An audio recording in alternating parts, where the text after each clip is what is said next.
Welcome to 5-Star Weekly. Atlanta United looked futile against NYCFC. What can ATL do better against Red Bulls? Getting all that and more coming up.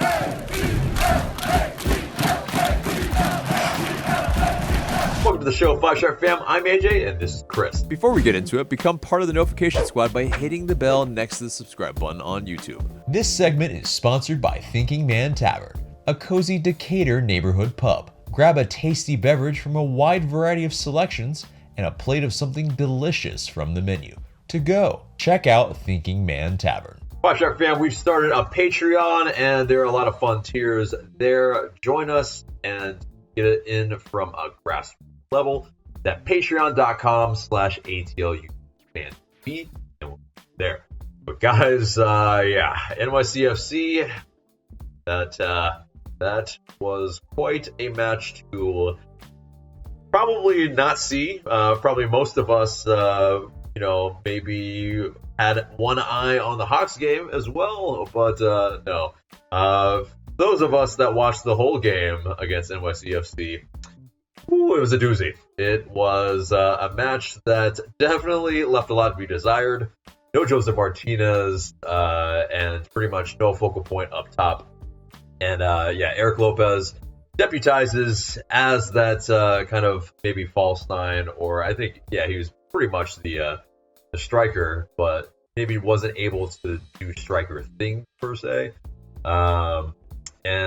Essentially, we look very lost, very, very drab. And NYCFC kind of ran us ragged a little bit until they finally got the breakthrough through Ishmael Tajouri-Shradi. But Chris, you're our resident tweeter on match days. You definitely got a gauge of all of the temperature of the fans as well. What was your reaction, and then what did you gauge from the fans' reaction?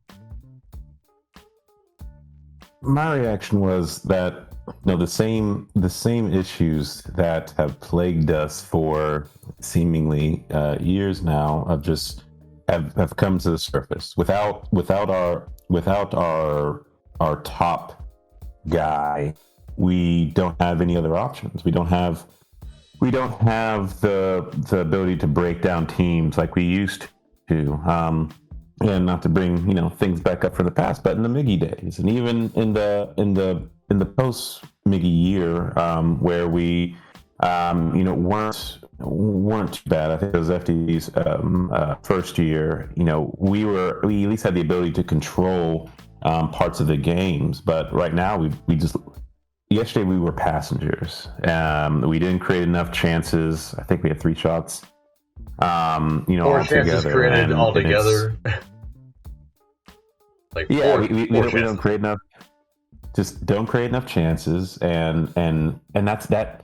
And the thing is, a lot of people are getting on the defense, and rightfully so for some of the gaffes that have happened over the past couple of months. But yes, your job is to defend, but it's very hard to keep that focus on defending when you've been pressed the whole game and your attackers just aren't creating anything. And so that one mistake that you do make that you get punished for ends up being the deciding factor of a match, and that's never what you want to have. As far as, and that's my opinion. And as far as what Twitter was kind of talking about, a lot of people, and there's warrants to this too. A lot of people were asking for sweeping changes. A lot of our team, a lot of our roster, at least in their minds, have kind of worn out the welcome. I've heard names like Barco, Moreno, Lopez. There's pretty much nobody safe, not even Guzan. That maybe Miles was really the only one, but everybody just wants to see something change, and they want to see more moves. They want to see more attacking talent brought in, and they want to see somebody who can control the middle of the pitch, which is what we have been lacking sorely. Yeah, and well, Chris is a little bit frozen right Being now. prepped. But okay, yeah. Finish your thought, man. Oh, I was just saying that somebody we were sorely lacking in the middle, and somebody like Sosa could possibly be that cog that we need there, but we're being pressed to death, so he's always in the back. He's always helping out in the back and not really ever getting a chance to push forward. So we are basically limited in what we can do right now, and I think everybody sees that.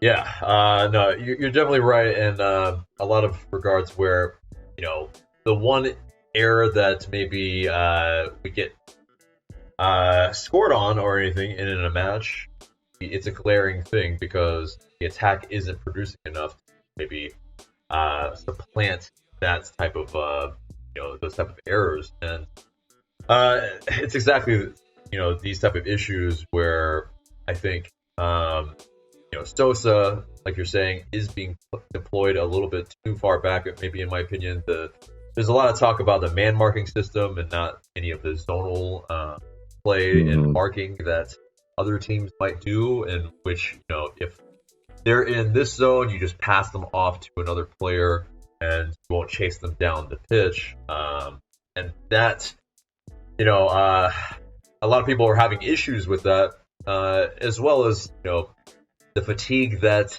Gabriel Heinze is talking about within the team, and maybe in the lack of the rotation within the starting players, it starts to become this issue that's going to perpetuate and going to affect our other matches too if we can't start solving these problems head on. And yeah, you did see like a Mo Adams come in for Franco Ibarra later on. Bell, Dick Mulroney was taken off, which I didn't really agree with. When he looked like one of our most capable players during the match, taking on some guys and then beating them and then getting a shot off, and then he gets taken off. Yeah, I think two of the three shots came from him, and one came from Lopez. So I mean, it's perplexing, and yeah, and of the 4 chances that we created, you take the guy off that created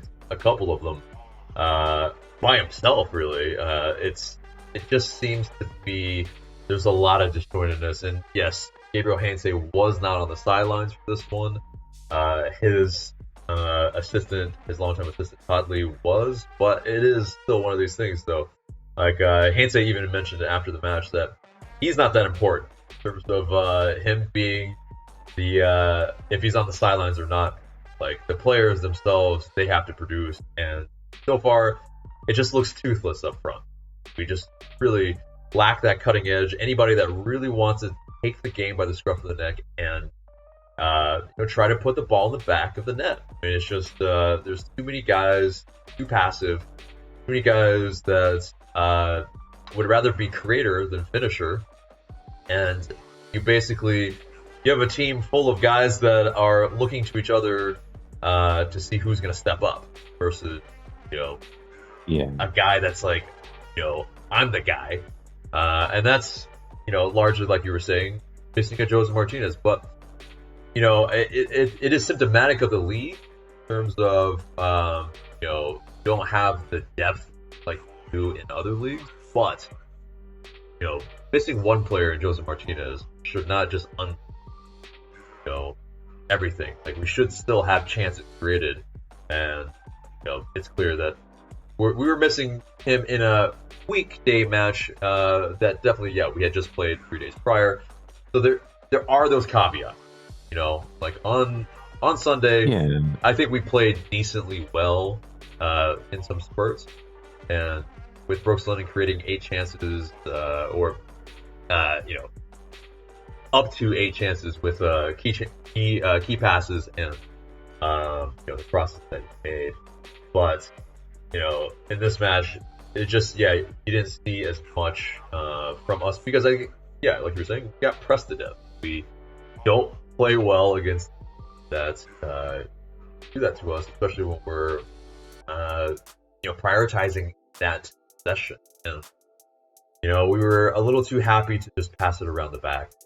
Yeah, shaped passing. And that's what causes the goal.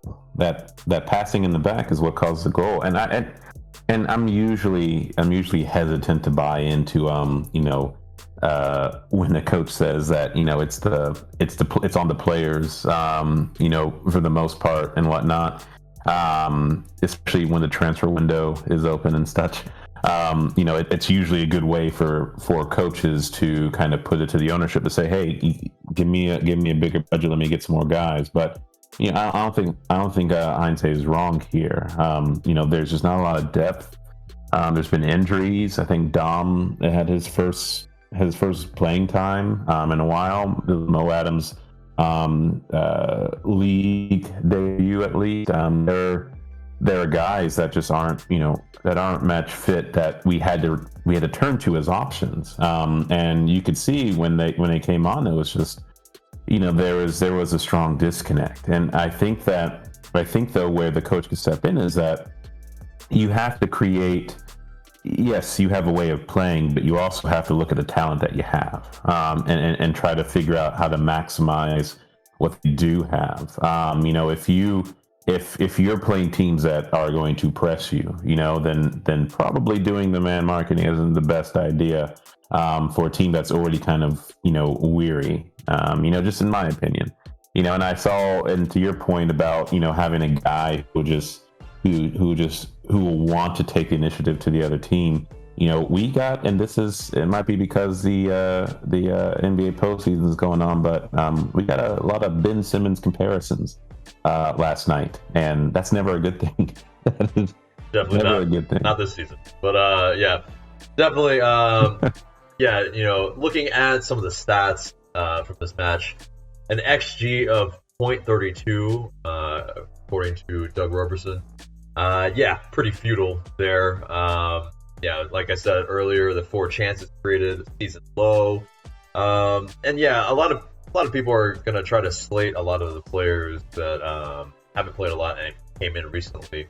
But Jurgen Damm, he just came in. He looked hella rusty. That's for sure. But I think give him a little bit of a run up, and then we start to judge, how he's actually doing. But Mo Adams season debut. That's it's just not also someone that we can fully judge. But yes, if we were to replace some of these players, let's let's build some value in them and them on. But I think it's some of these guys that aren't performing in that sense in the likes of Marcelino Moreno and Ezequiel Barco, who they, to me, a lot of times they end up in the same spaces many times.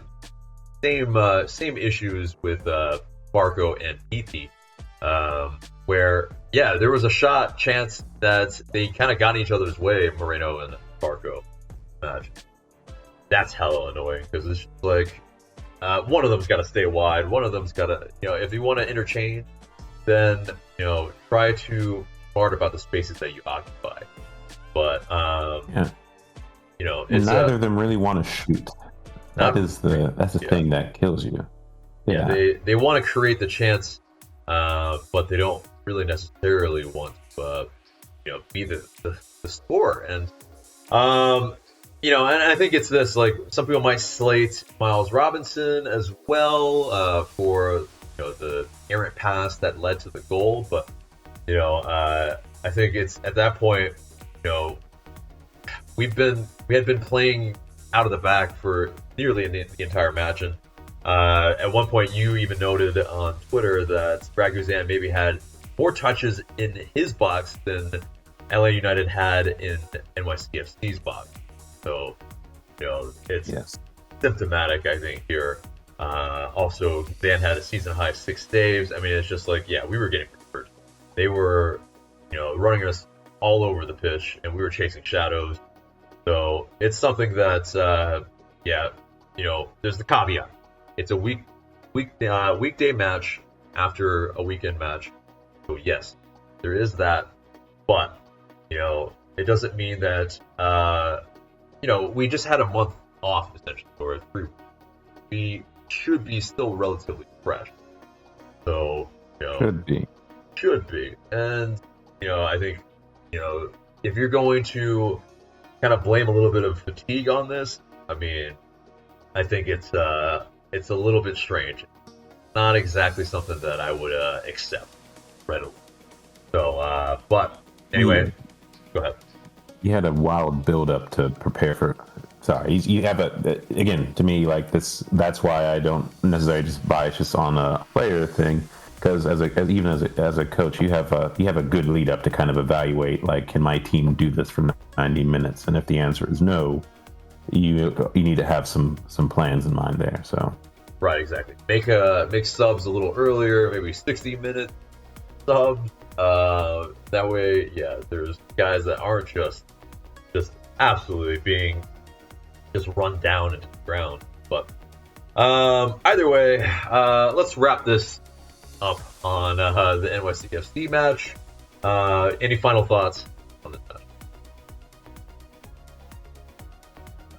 Let's set the bet. Fair. You're a little bit frozen right now, so we'll just go on.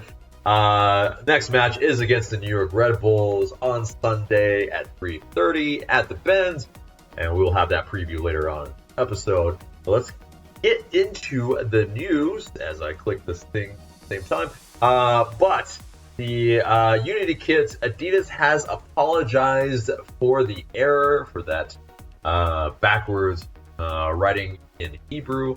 Apparently, according to an Adidas spokesperson to the AJC, that it was caught during its checkpoint in the review process before the jersey was mass produced, and the production facility was alerted, and they sent a corrected, approved material, but it didn't come out in the factory, and so it wasn't caught again until the jersey was manufactured, and the Adidas spokesperson has wholeheartedly apologized that it was not, and they were re-examining the review process and making immediate changes so that this does not happen again. But they are deciding, it's basically that because it's a limited run, whether to actually do something about it. And they also note that a women's cut was not made because it is a limited run, but that they absolutely look to deliver on these needs as they expand size runs for the future.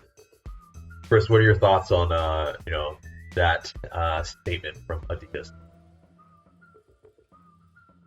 I mean, it's corporate speak, but this is unfortunately, you tend to find out holes in the process in real time. So it's at the very least they acknowledged it and they are into it, but I mean, it's kind of the response that you generally expected, I think.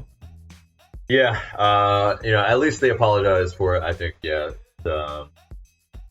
it's egregious. It shouldn't have come down all the way through the whole process that actually happened. Especially if you're gonna do this, you're gonna write in languages that you are not native speakers to. You gotta get native speakers to check it all. Check every. You would think that would be one of the things that, like I said, this is how you find out that you have holes or that you have some sort of blind spot, and right, because it's 11 languages. 11 languages, you should be able to find a spokesperson that speaks that language for 11, just 11 languages. But anyway, moving on from that, Brooks Lennon made the bench for the MLS Team of the Week. He had 8 key passes and chances created against Philly. Definitely well deserved there. I argue maybe he should have actually made the team, not just the bench, but the 11 rather. But anyway, moving on from that, Jose Martinez, he was back mingling with the Venezuelan squad. His quarantine from possibly testing positive for COVID is over, so that's good to see. He could feature on Sunday for Venezuela.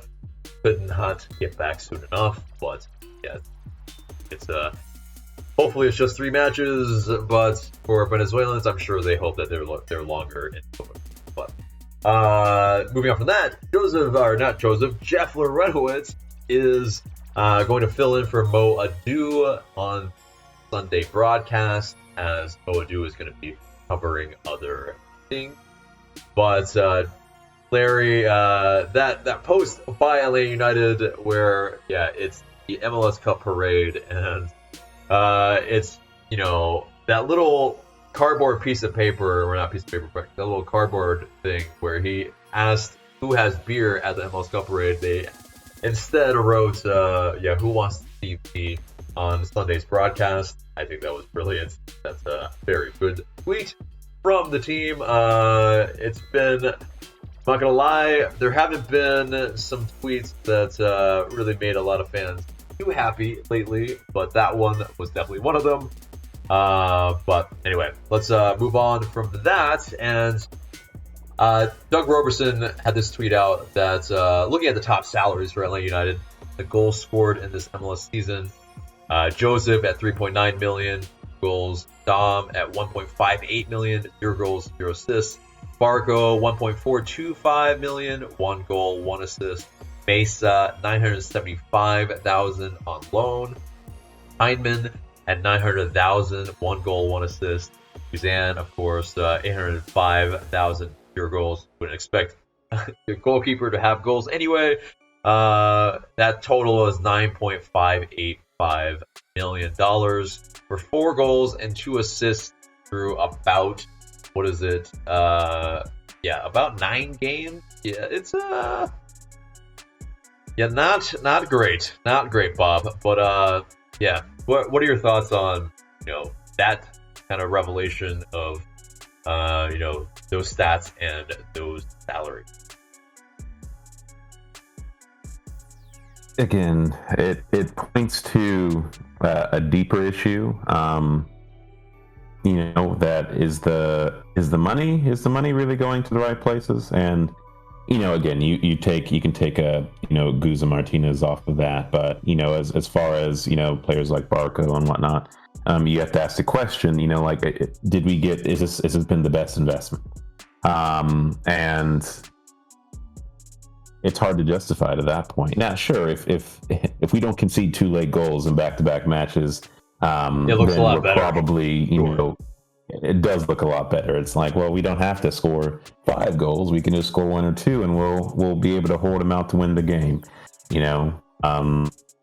But and until you guys hit true form, but it's always easier to look at. It's always easier to look at the money and just kind of shrug when you're winning, but when you're not, you're taking a lot harder looks at it. And again, I take Martinez out of there because of what happened last year and because of history.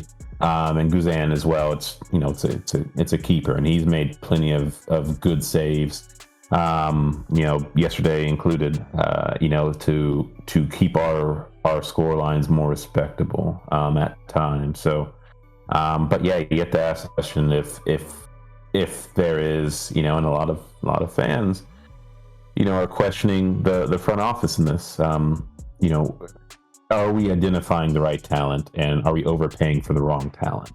And that's the question that you can't help but ask at this point. Definitely, and maybe not only does Carlos Bocanegra start to. I mean, he's already started to get the Boca outcries, but maybe the other guys within the front office as well, maybe Darren Eales, because it is all part of it, and as much goodwill as they've brought, it's also going on a year and a half of pretty futile looking performances that I think really need to be addressed. But you have to identify where the problem is coming from. Because I know last year, sacked DeBoer, but you have to identify where the problem is coming from, and that's something that I'm hoping this team can do. And again, just to kind of transcend sports, the Hawks identified the correct issue as it would turn out of their team's struggles, and look where they are now. A lot of people thought firing DeBoer was going to be, Michaelis' tactics, and then as time goes on, we learn that may not be the case, and it's a big issue for us right now to identify the source of this rut that we've been in for quite some time. Yeah, and you have Paul McDonough also, pretty much suspended until the end of 2022. You have Lucy Rushton going and moving on to DC United. It seems like an exodus, a bit. There's definitely a lot of front office people that have moved on, and maybe that checks and balances is that thing that we're lacking right now. Maybe some of the guys in the front office have too much power, and when you have maybe that and unchecked, then maybe you see what's happening right now. So anyway, but moving on from that, Lisandro Lopez returned to his former club, Racing, in Argentina, and he has signed a new contract until June 2022. We wish him the best. He has gone through a lot this past half year, and so definitely it makes plenty of sense that he would go somewhere familiar, and not be flying in his trade in a completely new country and trying to figure things out when a lot of things probably are still in flux for him. But let's wrap up the news and get into the match preview. And yes, this Sunday, 3:30 at the Benz, we will be playing the New York Red Bulls, our old nemesis. And it's a little bit of a new era for the Red Bulls as they kind of made sweeping changes. And new manager Gerhard Struber, it's going to be his first full season in charge. The Austrian manager, he arrived last fall and is well known for his high pressing system. So they had a lot of players move in and out this off season. In terms of the key acquisitions, Fabio, the Brazilian striker, is in. He's very tall striker, gives them another aerial threat. And Andres Reyes comes from Inter Miami, and he made 13 starts, but the Red Bulls look to probably have him be a little bit more of a cog in their team, brings a little bit of experience. Tom Edwards, he's on loan from Stoke City, and he's an attacking fullback. He made 51 appearances for Stoke City. But in terms of losses, big one here in Tim Parker. He was traded to the Dynamo this winter, breaking up the Parker and Long center back duo. In terms of us against the Red Bulls, it's been, as we all know, a bit of a challenge to get a win in the regular season. We unfortunately have only one win against them. They have 4 wins and there's 1 draw. They have 7 goals. We have 6 goals in those 6 matches that we've played against them. And in terms of the Red Bulls' previous match, just like NYCFC, they lost 3-2 against the New England Revolution. Recently, right before they played us. So hopefully we don't see some deja vu in a 1-0 loss. But going into the 2020 season for them previously, just to see where they were at, they were 8th in the Eastern Conference, and they were eliminated in the first round by the eventual MLS Cup winners in Peru. So, with all that said, let's get into the players to watch. Chris, you want to take that away? Yes. Sorry. In terms of the player to watch, for the Red Bulls, Sean Davis. Now, he's developed into a promising homegrown and a constant starter during his time with the Red Bulls. So is that over 130 appearances and whatnot? Also have Caden Clark, Those are the players really that would be worth watching for the Red Bulls. For us, that are healthy. Yeah, because there's going to be a lot of players out, unfortunately. But also a little footnote on Caden Clark. He is now making his move to RB Leipzig, which he will stay with the Red Bulls until the end. But yeah, for an 18-year-old who attacking midfielder, I mean, very promising. Hopefully he does not score against again. But on to those that very lengthy injury and availability list for New York Red Bulls. Chris, I'll take that away. Yes. So Gutman is out. Aaron Long is out. Danny Royer is out. Diarra is out. They have a lot of people out or questionable. Velo and Fernandez are two questionable with knee and ankle respectively. Caceres is out, international duty, but they have a lot of people out, more than us, to be honest. Right. But the thing is that for me, it's always been the history of the Red Bulls and the matchup. It's going to really be the history of the matchup versus the current form. And in terms of Red Bulls sort of away. So at any point, whether they have the people in or out, it's still something to be concerned with when Red Bulls show up on your schedule.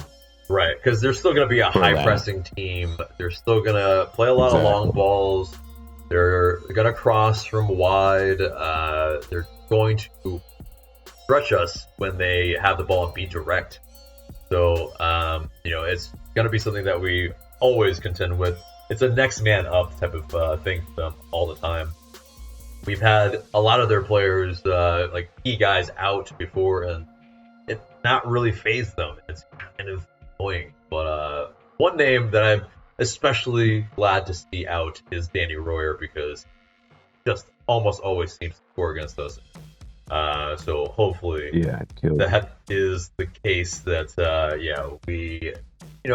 we miss his goal there in this matchup. But for us, Joseph Martinez, he's also out with on international duty, but possibly COVID and all that. Emerson Hyman with the ACL, and then Hosetu, he's still recovering from lower body injury. But let's get into our predicted starting 11. Chris, let's go through the lines together. Goose, obviously, between the six. But who do you have in your back line? Lynn, Bello. They're my preferred ones at this point, and Lennon I'm and gonna Bello, keep saying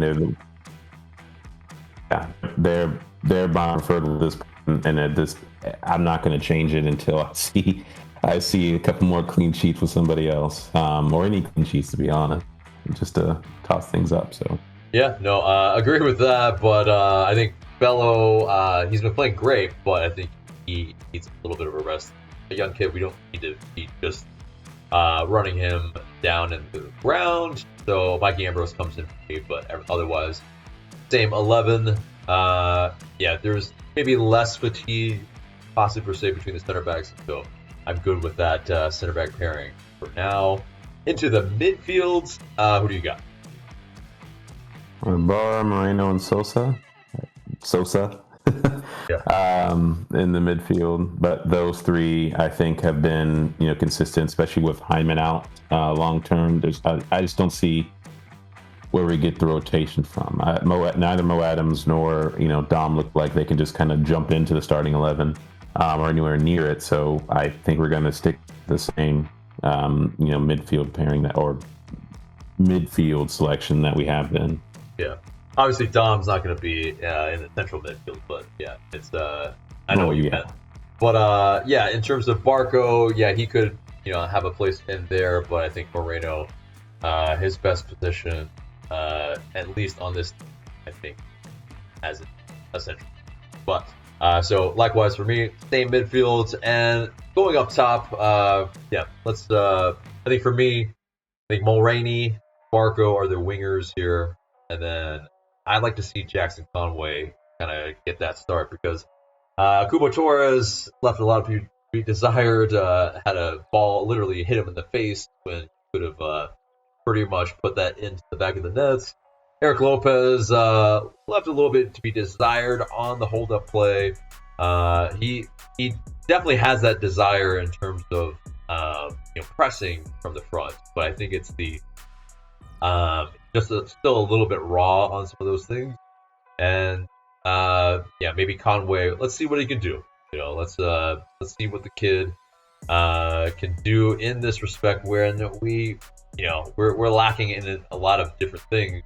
Might as well start to develop some guys while we're trying to figure some stuff out, maybe, because I'm not sure the other guys are a solution to this problem. But what about you?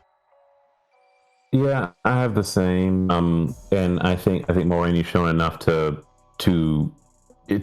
start on a more consistent basis. I know that it wasn't him on Sunday, it was him last night, but we talked about earlier, he's one of the few people that are able to create a little bit of space and actually then shoot afterwards. That's the big key. All the guys can create space, but then it's a cross or it's another pass, but he actually looks to goal and tries to shoot, and that's going to bring defenders out, and that's going to give us space to run in behind. So I always think that you need to have somebody like that on your team, and Morini is that guy for us. Barco,